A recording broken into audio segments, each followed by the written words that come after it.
Ela estava gritando no calor vazio, muito antes de alguém a ouvir. Sua voz rachava sob o sol, como se o próprio deserto quisesse engolir o som. Meg Doyle pendia torcida naquela estrutura de madeira no meio da pradaria de Lincoln. Uma perna puxada para cima por uma corda cruel, seu vestido rasgado, sua pele arranhada em carne viva pela poeira e farpas. Ela continuava tentando puxar o vestido para baixo com os pulsos amarrados, mas cada respiração só piorava sua vergonha. A pior parte não era a dor. Era o medo de que ninguém jamais a veria como algo além de um corpo quebrado deixado para os urubus. Ela sussurrava por ajuda, mesmo quando sabia que o deserto não tinha misericórdia. Os homens de Prescott a amarraram e partiram rindo, dizendo que o calor a faria confessar antes do anoitecer. Mas não havia nada para confessar, apenas uma verdade que ela temia que morreria com ela se ninguém a ouvisse. Uma sombra finalmente se moveu no horizonte. Um cavaleiro se aproximava devagar e cauteloso, poeira subindo atrás dos cascos. Ela rezou para que não fosse um dos homens de Prescott voltando para terminar o que começaram. Quando ele parou ao lado dela, ela encontrou um par de olhos azuis cansados sob a aba de um chapéu de cowboy gasto. Jacob Hale não falou no início. Ele apenas olhou em choque para a visão dela, suspensa no vento ardente. Então, seu olhar desceu sem aviso. Seus olhos caíram no lugar que ela queria esconder mais do que qualquer coisa na terra. Uma explosão de vergonha atravessou-a como fogo. Sua voz rasgou de sua garganta. Não olhe para lá. Jacob puxou a cabeça para longe, culpa queimando em seu rosto, mas ele não podia desfazer o que havia visto. Ele não podia fingir que as marcas em sua pele eram qualquer coisa exceto o trabalho de um monstro. Agora, a única questão que restava em sua mente era simples e aterrorizante. Esse homem iria embora e a deixaria morrer como os outros fizeram? Ou ele faria o impensável e arriscaria tudo para salvar uma mulher que ele nunca deveria ter visto? Jacob não partiu. Não depois de ouvir sua voz tremer daquele jeito. Não depois de ver os hematomas em suas pernas e a marca de queimadura que ninguém deveria carregar na pele. Ele ficou ali no vento fervente, tentando acalmar sua respiração, tentando decidir que tipo de homem ele ia ser hoje. Em vez disso, Jacob deu um passo à frente. Devagar, cuidadoso, Meg tentou se afastar dele, mas as cordas a seguravam firme. Ela apertou as pernas em puro instinto, sussurrando novamente, ainda mais suave desta vez. Não olhe para lá. Jacob engoliu seco. Ele levantou ambas as mãos um pouco para mostrar que não era uma ameaça. Senhora, eu não estou aqui para encarar. Estou aqui porque você parece que está morrendo. Sua voz era gentil, áspera de culpa, e Meg sentiu isso. A maioria dos homens eram mentirosos quando bancavam o herói, mas Jacob não se movia como um mentiroso. Ele se movia como um homem que tinha visto demais e não queria adicionar outro fantasma à sua consciência. Ele circulou a estrutura de madeira verificando os nós. Seus dedos roçaram a corda e ele praguejou em voz baixa, um som suave e infeliz, porque os nós foram amarrados para cortar a pele. Estilo Prescott. Tudo bem, ele murmurou. Meg estremeceu quando ouviu aquele nome. Jacob se inclinou e falou baixo. Se ele fez isso com você, ele pretendia quebrar mais do que seus ossos. Meg fechou os olhos. Uma lágrima deslizou pela bochecha. Jacob tocou seu tornozelo gentilmente e verificando a circulação, e ela se contraiu novamente. Calma. Estou só verificando se você consegue sentir seu pé. Eu consigo sentir tudo, ela sussurrou, e eu queria não conseguir. Ele olhou para ela. Seus olhos se encontraram pela primeira vez sem medo no caminho. Aquele único olhar disse a ele tudo o que ele precisava saber. Ela não era culpada, ela não era má, ela não era nada do que Prescott tinha dito. Ela era uma mulher tentando sobreviver a um mundo que gostava de quebrar as pessoas mais suaves primeiro.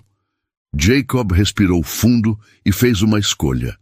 Tudo bem, vou te tirar daí. Então veio o som que mudou tudo. Cascos de cavalo, 2 cavaleiros voltando rápido, homens de Prescott. E a pergunta que se chocou contra o peito de Meg era simples e fria. Jacob lutaria para salvá-la agora que o perigo estava bem na frente dele? Ou ele a abandonaria para se salvar? Jacob ouviu aqueles cascos de cavalo e todo o velho instinto nele despertou. Ele não tinha o luxo de pensar mais. Pensar fazia as pessoas morrerem. Ele se aproximou de Meg, perto o suficiente para que ela pudesse sentir o calor de seu peito contra seu lado. Aguente firme, ele disse suavemente, antes que ela pudesse perguntar no quê. Sua faca brilhou. A corda em seu pulso se soltou. Dor voltou correndo para seus braços, enquanto o sangue começava a se mover novamente. Ela mordeu um grito, mais por orgulho teimoso do que força. Jacob cortou a corda em sua perna levantada e a agarrou pela cintura enquanto ela caía. Por meio segundo, seu vestido rasgado escorregou novamente e ela sibilou. Não olhe para lá. Ele não olhou. Ele soltou seu próprio casaco e o enrolou em volta dos quadris dela com mãos rápidas e ásperas. 2 cavalos deslizaram até parar em uma nuvem de poeira. Homens de Prescott, o primeiro, um sujeito magricela com dentes ruins, sorriu quando viu Meg no chão. O chefe disse: "Deixe ela até o pôr do sol." "O que você está fazendo?" "Hale." Jacob se endireitou, mantendo Meg atrás dele o melhor que pôde. Mas sua voz estava firme. "Estou mudando o cronograma." O segundo homem cuspiu. Ele cheirava a uísque barato e seus olhos tinham aquele brilho preguiçoso de bêbado. "Ouvi dizer que você costumava usar uniforme. Pensei que você sabia seguir ordens." Jacob sorriu sem humor. "É por isso que eu saí." O magricela desceu de sua cela, mão na arma. "Afaste-se da garota." Jacob se moveu primeiro, mas ele não era rápido como um jovem mais. Seu punho esmagou o queixo do homem com um estalo surdo e dor subiu por seu próprio braço. O homem não caiu limpo. Ele cambaleou e rebateu selvagemente, dedos pegando Jacob no nariz. Sangue começou a escorrer da narina de Jacob imediatamente. O segundo foi para seu revólver. Jacob agarrou seu pulso, mas seu aperto não era tão rápido quanto costumava ser. O outro homem enfiou uma cotovelada dura nas costelas de Jacob, bem onde uma velha cicatriz de guerra gostava de doer quando o tempo mudava. Dor branca explodiu em seu lado, e seus joelhos dobraram. A arma escorregou da mão do homem e atingiu a terra perto dos pés de Meg. No pânico puro e algo que parecia muito com o orgulho teimoso, ela a pegou com ambas as mãos. Ela nunca tinha disparado uma pistola em sua vida, mas ela apontou para o céu e apertou o gatilho. O tiro rachou pelo campo vazio como um trovão. Ambos os homens congelaram e se encolheram, mãos voando para longe de seus cintos. "Vocês querem tentar de novo?" Ela gritou, sua voz tremendo mais alta. "Da próxima vez, posso não errar." Eles olharam do rosto sangrento de Jacob para a mulher com olhos selvagens e uma arma fumegante, e qualquer coragem que o uísque tinha dado a eles vazou direto de suas botas. Eles recuaram em direção a seus cavalos, praguejando e segurando seus queixos machucados. Então montaram e partiram em uma nuvem de poeira e vergonha. Ele limpou o sangue do nariz. Ele cuspiu uma risca escura de suco de tabaco na poeira. "Você consegue montar um cavalo?" "Vou cair," ela sussurrou. "Vou te pegar," ele disse. Ele a levantou para a sela com um grunhido que parecia vir de suas botas. Então ele montou atrás dela, um braço firme ao redor dela para que ela não escorregasse, o outro pegando as rédeas. O cavalo saltou para frente, passando pelos homens gemendo, em direção à linha distante das colinas Capotã. Enquanto o vento da pradaria atingia seu rosto, Meg tentou respirar, mas o mundo continuava inclinando de lado. Seus dedos se soltaram na crina do cavalo e sua cabeça caiu para trás contra o ombro de Jacob. "Fique comigo", ele murmurou, mas seus olhos já estavam se revirando. A última coisa que ela sentiu foi a batida constante de seu coração contra suas costas. E então o mundo escureceu novamente. Se essa história te fez sentir algo, vai lá e toca em curtir, e se inscreve para não perder a próxima cavalgada. Pega seu café ou chá. Continue ouvindo esses corações do Velho Oeste e me diz nos comentários que horas são, onde você está e de onde você está ouvindo, porque sua história também importa. Quando as colinas Capotã subiram como uma fileira de gigantes cansados na distância, Maggie não estava mais lutando contra a sela. Ela estava desmaiada, seu peso caído contra o peito de Jacob, quente de febre, respiração rasa e irregular. Uma velha cicatriz ao longo de suas costelas de um campo chamado Shiloh latejava a cada respiração. Mas ele ignorou isso do jeito que ignorava a maior parte de sua própria dor.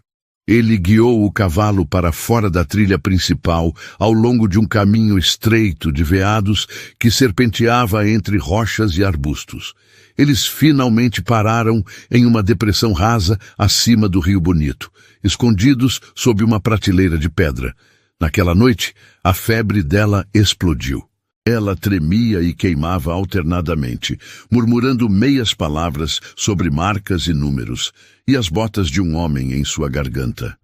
Jacob embebeu uma bandana no riacho frio e a colocou sobre seu rosto, seu pescoço, as partes não marcadas de sua perna, trabalhando em círculos lentos até seus próprios dedos ficarem dormentes. Ele a apoiou e derramou água entre seus lábios um pouco de cada vez. Uma vez, sua mão arranhou fracamente sua camisa e ela sussurrou o outro quebrado. "Não olhe para lá." Ele engoliu seco. "Não estou", ele disse. "Estou apenas te mantendo aqui." No segundo amanhecer, sua respiração havia se acalmado e o brilho selvagem em seus olhos havia desaparecido para um cansado e claro. Ela odiava como suas pernas se sentiam fracas, mas ela também sentia a força constante nele. O jeito como ele se movia, como se carregá-la não fosse um fardo de jeito nenhum. Ele a colocou sobre um cobertor e recuou imediatamente para que ela pudesse puxar o casaco dele, mais apertado, ao redor de si mesma. "Vou olhar essa perna", ele disse calmamente. Maggie estremeceu. "Não lá."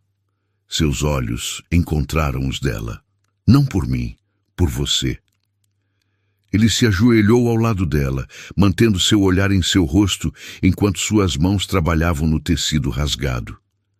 Apenas quando ela deu um pequeno aceno, ele deixou seus olhos baixarem, apenas o suficiente para ver o dano. A pele ao redor da marca estava irritada e inchada, cercada por feios hematomas roxos. Havia sangue seco onde a corda havia esfregado em carne viva. Ele soltou uma respiração lenta pelos dentes. "Aquele homem deveria estar acorrentado", Jacob murmurou. "Aquele homem possui metade do gado em Lincoln", Maggie respondeu, "e a lei janta à sua mesa." Ela observou sua mandíbula apertar. "É por isso que ele fez isso com você? Porque você viu demais." Sua risada saiu amarga e fina. "Eu vi seus homens cortando outras marcas de couros. Eu vi gado extra na viagem, mais do que qualquer vizinho relatou como desaparecido. Eu disse a ele que os números não batiam. Ele disse que meus olhos eram o problema." Ela engoliu. "A próxima coisa que eu soube, eu estava amarrada naquela estrutura, e ele garantiu que a única coisa de que alguém falaria era minha vergonha, não seu roubo." Jacob limpou o ferimento tão gentilmente quanto pôde, usando água de seu cantil e uma tira de pano limpo de sua própria camisa. Cada toque queimava, mas o cuidado por trás disso esfriou algo em seu coração. "Você não precisava voltar por mim", ela sussurrou.